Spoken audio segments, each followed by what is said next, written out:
At this stage in the game, I think that everybody could actually make up a story about what P Diddy did to them and get in line to get some of this money that is supposed to be on the way.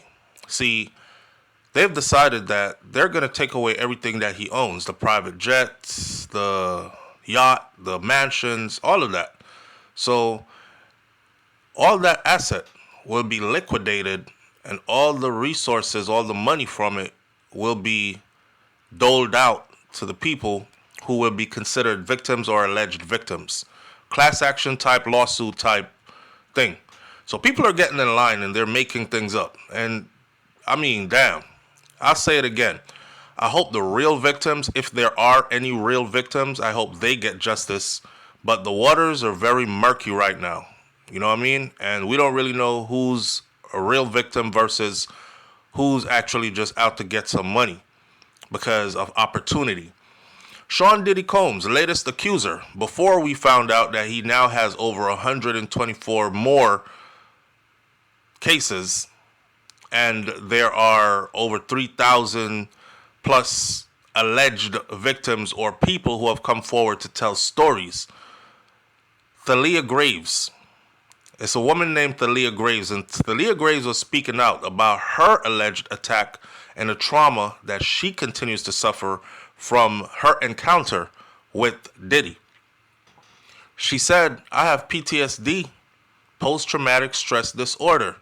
I suffer from depression and anxiety. I am emotionally scarred. September 24th, she had a press conference which was published by the New York Post. You know what's crazy? What's crazy is all these news media houses that are supposed to be credible. In other words, credibility comes from you being able to prove whatever stories you air has some validity to it. But in Diddy's case, man, they're just airing everybody. Oh, here's another one, and this one said. Oh, here's another one, and that one said. And that's dangerous. It's dangerous because he will never be able to get a fair trial. In Diddy's case, it'd be hard for them to select a jury of 12 who have never heard anything about him and have not formed an opinion about his doings or alleged doings.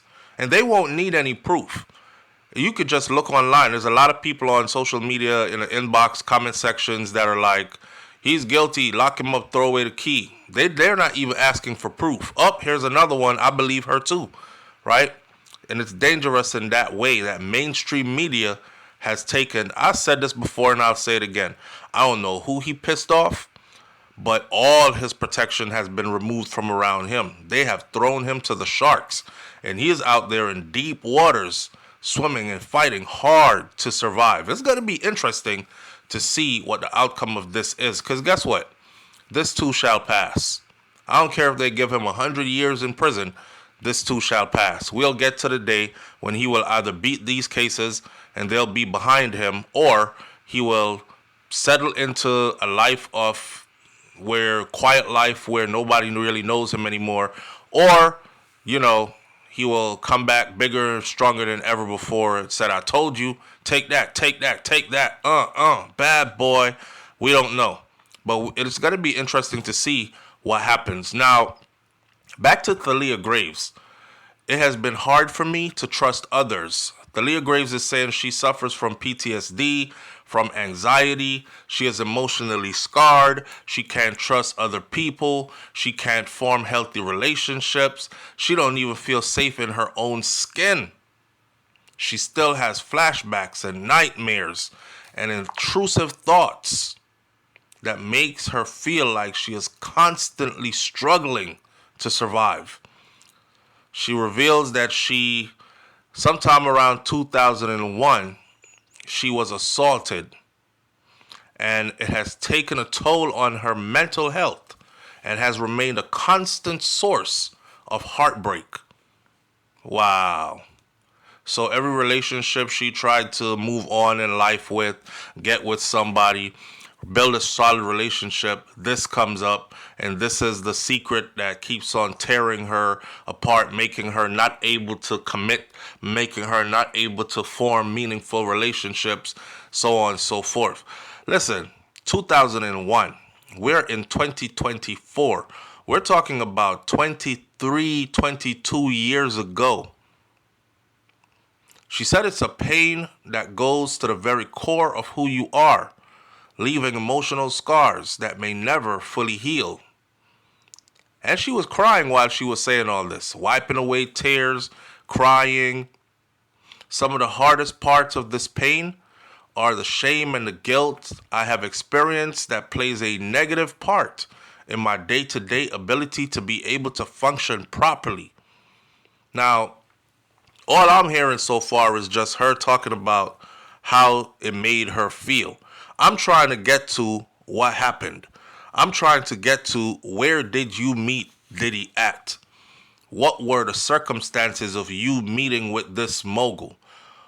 What transpired in you all's meeting? That's what I'm trying to get to.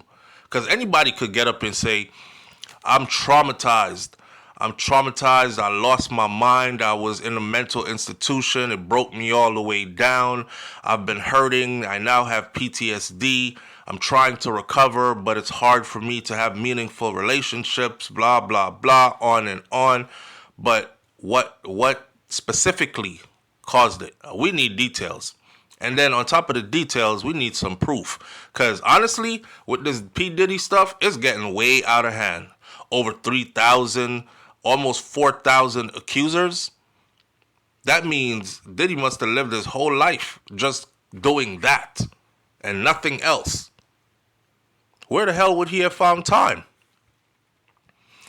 Now, as her lawyer sat beside her, the woman said that she's glad that Diddy is in prison and it's just like a temporary feeling of relief.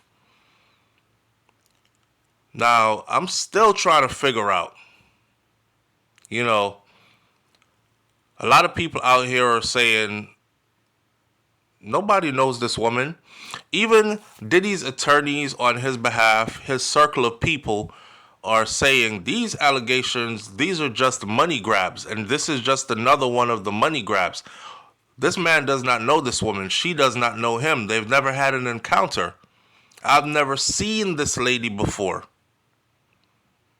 Don't have any tape of her like she says I have. And I've never seen her. I've never did anything with her. I don't know none of this. I don't even know this lady at all, period.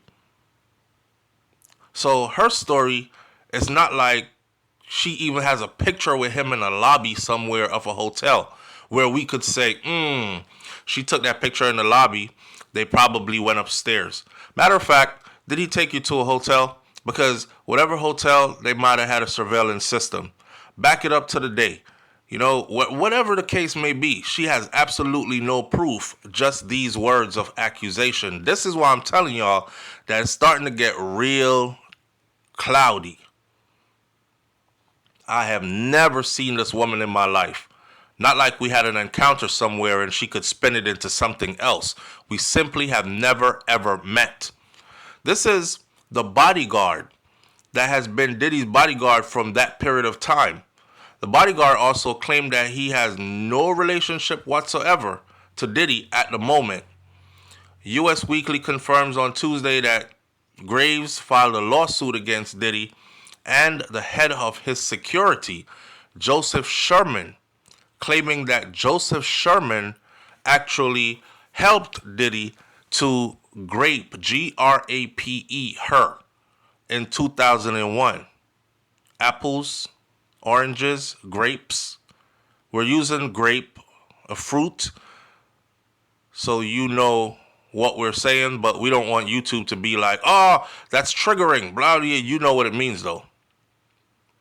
So Graves alleged in court documents that were obtained that she was 25 years old back in those days, 2001. She was 25 years old.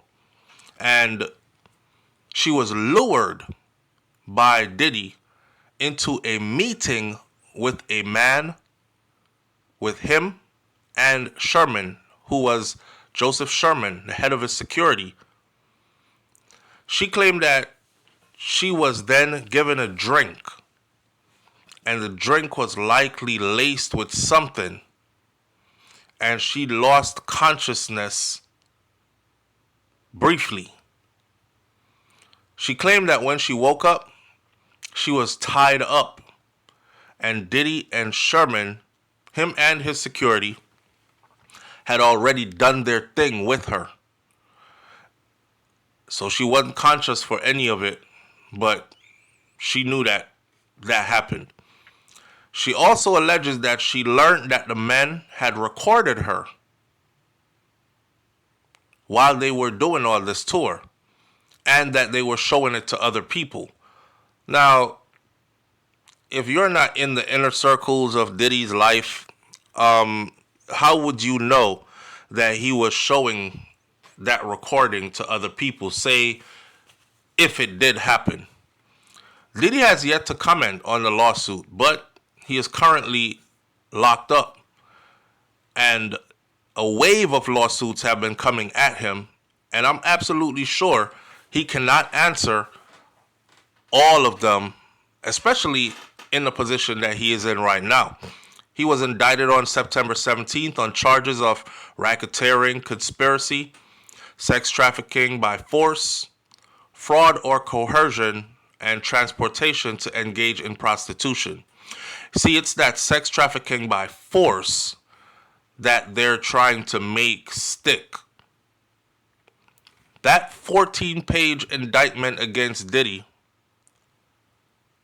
says that he relied on his employees, his resources, his influence of this multifaceted business empire that he had built, bad boy, that led him to be controlling to others, create a criminal enterprise whose members and associates and friends attempted to engage in, among other crimes, sex trafficking, forced labor, kidnapping, arson, bribery, obstruction of justice.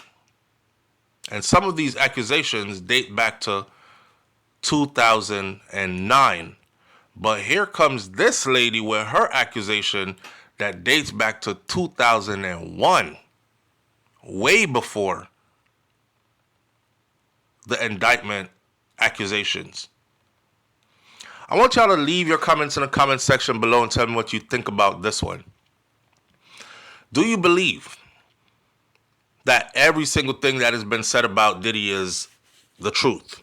Or do you see a pattern of people coming forward trying to get some of this money that they think is going to be available for them sometime soon? The lesson of the day in all this is for those people out there who are making your way to the top. You haven't arrived yet, but you're on your way. The movers and the shakers, the entrepreneurs, the builders, those who are getting to the money, creating empires, please remember this. Whatever you do on your way up, you will have to meet those faces coming down. It's important to remember to keep your slate clean and protect yourself. Keep good people around you so that your name and your image does not one day end up in a quagmire like this that Diddy is in, and you don't end up losing all that you have worked so hard to build. Take that with a grain of salt. I'll catch y'all on the next video. I'm out. Peace.